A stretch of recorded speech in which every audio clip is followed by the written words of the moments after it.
Hello everyone. Today we will see today we will again discuss about the various causes of the growth of nationalism. This is our part 3. So in our last two lectures we had discussed about the various causes which influenced our nationalism or the idea of nationalism. So the first one is we had discussed about the Western education system. Then we had discussed that how transport and communication had influenced our the growth of nationalism. Then we had discussed that how Christian influenced us for the growth of nationalism. And then we had discussed about the three most important movements like Brahmin Samaj, Satyasodhak Samaj and Muslim Reforms movement, how they influenced the growth of nationalism. So let's coming to our main topic, that is again the other cause for the growth of Indian nationalism. So the other or our today's first topic is or first cause is rediscovering the glorious past. So if you will see that in our last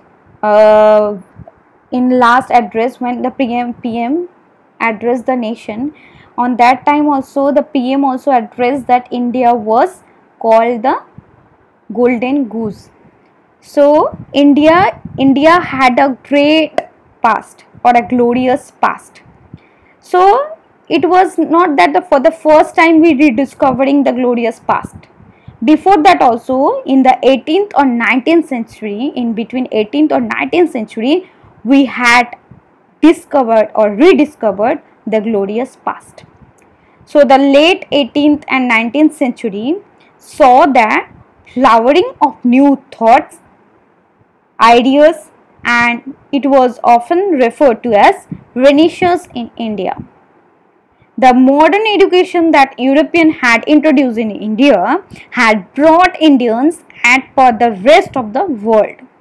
The excavation of Sarnath in Sanchi and other places under the Sir Alexander Cunningham reassured Indians of their glorious past. When we had seen Sarnath, Sanchi, on that time we understood our glorious past. We had discussed about our glorious past. On the other hand, scholars like James Prinsep deciphered Khartosi and Brahmi. These are the two scripts. So he deciphered these two scripts or the ancient two scripts by which we narrated ourselves by the glorious past of India. So the effect of Renaissance was seen in the field of art and literature. The great Indian novel reflecting the middle class values written by Bankim Chandra Chattopadhyay. He was written a novel which was called Anand Math. Rabindranath Tagore, Ghoda, and Munshi Premchand, Satranj Ki Khiladi, often had contemporary nationalist theme which inspired the readers to take up the cause of freedom fighters. The feeling of nationhood ran high in the subcontinent. By their writing, the Rabindranath's writing, Bankim Chandra's writing, Munshi Premchand's writing, people were influenced by the writing of these great writers.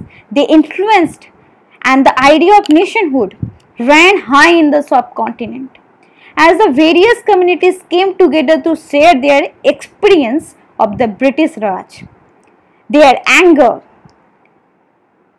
towards the foreign rules was expressed openly. However, they needed a forum that would allow this indignation to be heard by the rulers themselves. This gave rise to the various organizations that persist the single most important spokesperson for the Indian people, the Indian National Congress. Clear? So how the Bankim Chandra, Rabindranath and Munshi Premchand, they were the great writers. So by their writing they influenced millions of people. So they influenced millions of Indians or the people with the idea of nationhood. Clear? How it promotes nationalism or the growth of nationalism? How the growth of nationalism is also caused by the rediscovering the glorious past? Is it clear? The next one is economic exploitation. Undoubtedly, the main pursuit of the British in India was to exploit in natural resources. Obviously, the Britishers came here for exploit us, exploit our natural resources. They attracted by our natural resources. They attracted by our wealth. For that only they came here. And they draining the wealth back to, and their main purpose was to draining wealth back to England. India served as a new market to sell the final goods and manufactured in the factories of Manchester. On the other hand, it also provided cheap raw material through which British companies could compete with other counterparts in Europe. In one book, Dadabhai Naoroji, he was written a book which is called Drain Theory. The Drain Theory. This is an excellent book. If you have time, then you can read it also. So here he analyzed that how Britishers or how the people from England, how they exploited us. So if you see, there are the few points like cash crops of cotton and indigo were forcibly grown at the cost of food crops. So they forcibly grown at the price of food crops, they grows cash crops. Clear? Interference with the cropping method so as to get farmers to grow cash crops caused severe famines and untold misery that was neglected by the British administrations. So here they can get very cheap raw materials by using different cropping methods, but after that the farmers were not got the profit. The profit was taken by the British administration. Destroying the handicraft industry with cheap machine made products made in England. Every day means from that time only they destroying the handicraft industry with the cheap machines they made in England. Everyday products such as soap, needles, writing inks were imported from England, which means that there were no incentives for the growth of traditional Indian industries. So if you will see that from the Britishers or from the British time or the British era, they destroyed our basic common cottage industry or the main industry by which we can, maybe that time we could grow. So they tried to destroy our handicraft industry. So it seems like they tried to cut our hands, because these are the things, these are the handicraft industry or cottage industry or small scale industries. These are the basic thing in economy by which a country or the country's economy can run. So they tried to cut our hands. They destroyed our handicraft industry and they made us handicapped, and they produced different goods. They were on that time, they were introducing various machines. They developed themselves and their products they sell in India. Clear? So by this British tried to defeat us. They tried to make weaker section. Unbalanced taxation on goods that were meant to be exported and imported meant that Indian manufacturers could not compete with goods made in England in terms of price. Obviously, because they made the goods and they they tried to unbalance taxation on goods that were imported and exported. Whatever the things which made in India, they tried to give heavy taxation, and whatever the things which was produced in England, they tried to give a minimum taxation.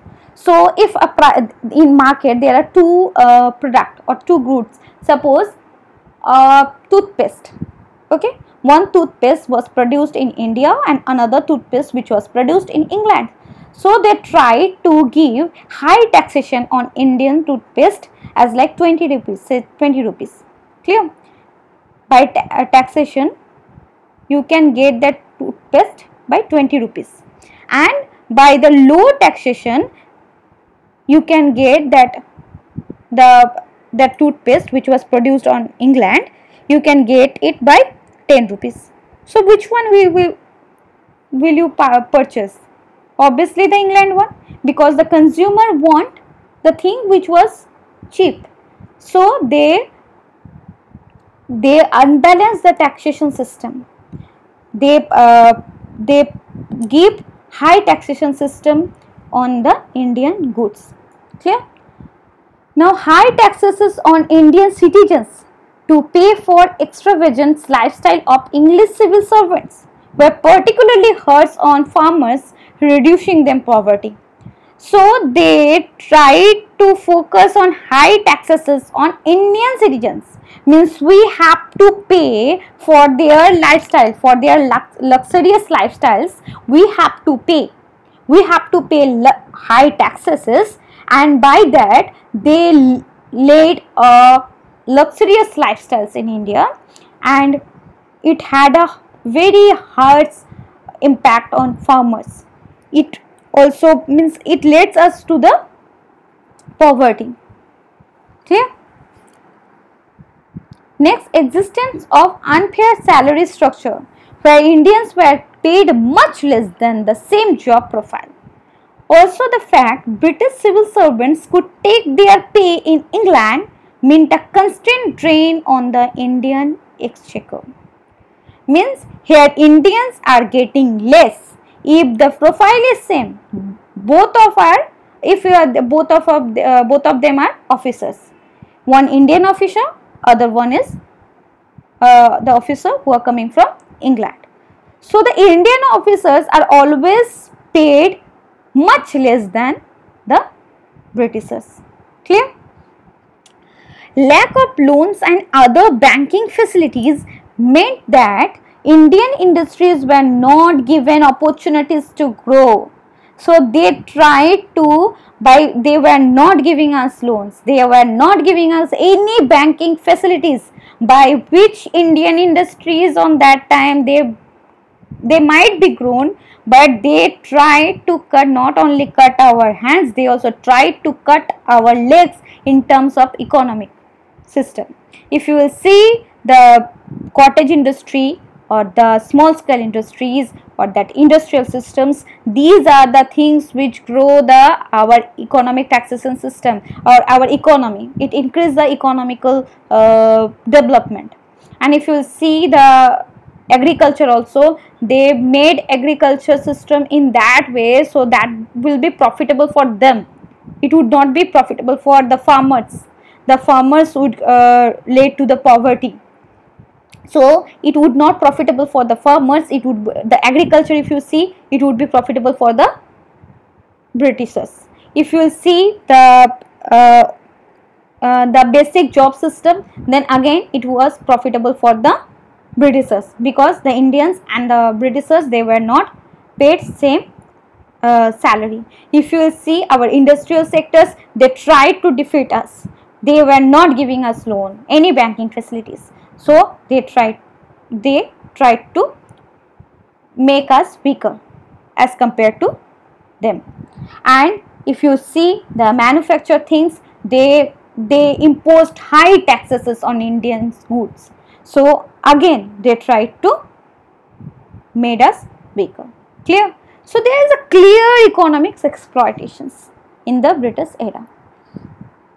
So which is also create anger to the among the Indian people or the young generation, it creates